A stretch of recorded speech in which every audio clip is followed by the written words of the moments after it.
we're going to be ranking every single Overwatch minifigure, including the ones that were never released. Overwatch didn't really have a long life cycle because the game and its creators had some pretty big controversy back in 2022. So much so that they decided to just completely cancel the theme entirely and the sets that were planned to come out.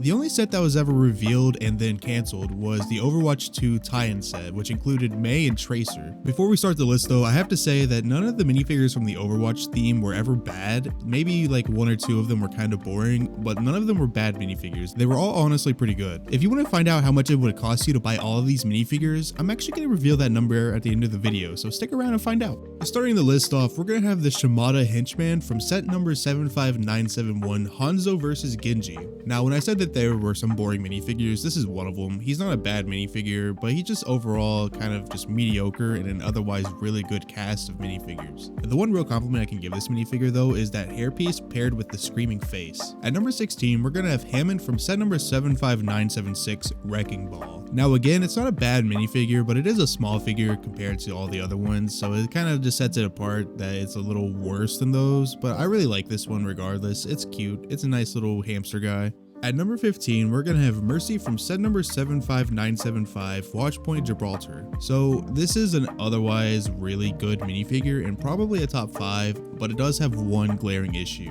You can see here, this is what Mercy's supposed to look like, and this is what pretty much every Mercy minifigure actually looks like. They printed the face onto a black headpiece and it just makes it look faded and look wrong. But otherwise, it is a great looking minifigure. It has great detailing, but it's just that headpiece that really holds it back.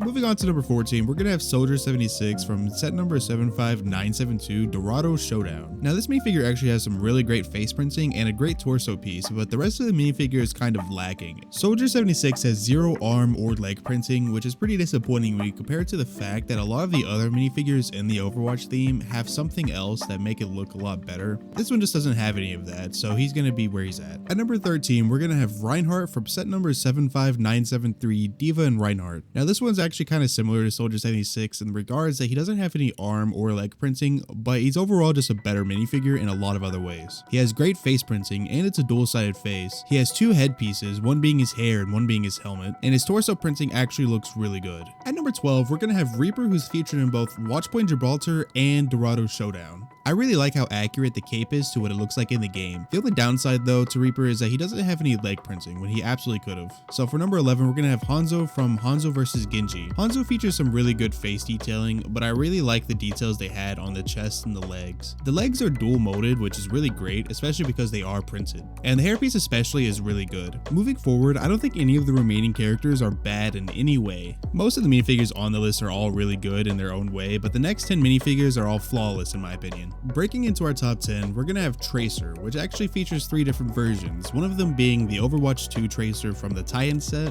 the promotional Tracer, and then just the regular Tracer from the Tracer vs Widowmaker set. The promotional Tracer is actually unique in regards that it looks exactly the same as the Tracer vs Widowmaker set, but it features golden guns, which only 250 of these were made, meaning there are a total of 500 of these Tracer guns in gold. With Tracer being the poster girl for Overwatch, I'm very happy they got her minifigure right. The detailing on her legs and torso are great, her face printing though is very good, and the hair looks awesome. She even includes a little blue slipstream from when she teleports. At number 9, we're gonna have Mei from the cancelled Overwatch 2 tie-in set. Mei actually features some really good detailing, but I especially love that hairpiece she has. I might have put her higher if it wasn't for that price tag, and I know that the list is based off of how the minifigures look, but that price tag alone kind of just, it's too much. It's way too much. At number 8, we're gonna have Diva from the Diva and Reinhardt set. There's a lot to really enjoy about this minifigure, but she has a fantastic hairpiece that's dual molded. She also features 2 face prints that both look awesome, but it's really the detailing on the legs and the chest that kind of set her apart for me.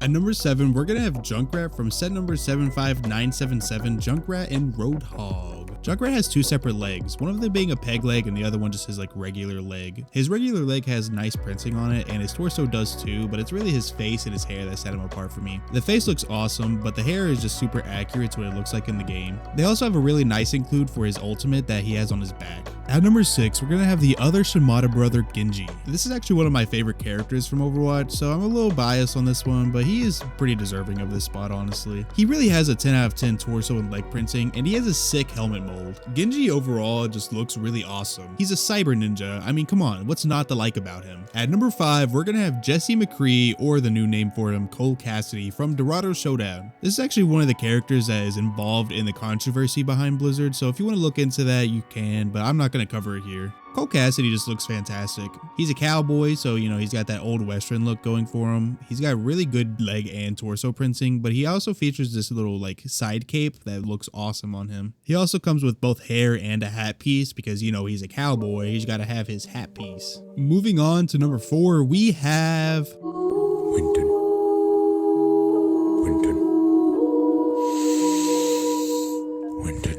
If you've made it this far, I'd like to take a couple of seconds to just say, if you're enjoying what you're watching, consider subscribing to the channel. It only takes a couple of seconds, but it helps me out massively in YouTube's algorithm, especially as a new and upcoming creator. I need all the help I can get. At number 3, we're gonna have Widowmaker from Tracer vs. Widowmaker. The Widowmaker is a 10 out of 10 minifigure. She has insanely good face printing, insanely good leg and torso printing, and she has dual molded legs, but more importantly, she has a really awesome helmet piece. Moving on to number 2, we're gonna have Farah from Watchpoint Gibraltar. Farah is an awesome minifigure. She features both a unique chest piece and an amazing helmet piece. She has 10 out of 10 detailing, and she has a freaking jetpack. Farah just kinda has it all, and I absolutely love this minifigure. In our number 1 spot, being the best minifigure, or in this case, a big fig, we are gonna have Roadhog from Junkrat and Roadhog. This is genuinely one of the best big figs LEGO has ever made. It has tons of dual molded pieces, and it just looks so good. It's so insanely accurate to what he looks like in the game. Plus he has a big old hog on his belly. I mean, what is there not to like about this? He's so good. Now that we're at the end of the video, I can reveal the final price it's going to cost you to actually pick up all of these minifigures. It's going to set you back a minimum of $494 if you want to pick up the entire Overwatch cast. That's going to conclude this video. You should let me know down in the comments how you would have ranked these characters. Or if you would have even ranked them any differently, because I don't know, I think my list was pretty good. Thank you so much for watching. You should consider subscribing because again, it helps me out massively and I appreciate all the support I can get. I'll see you guys in the next video.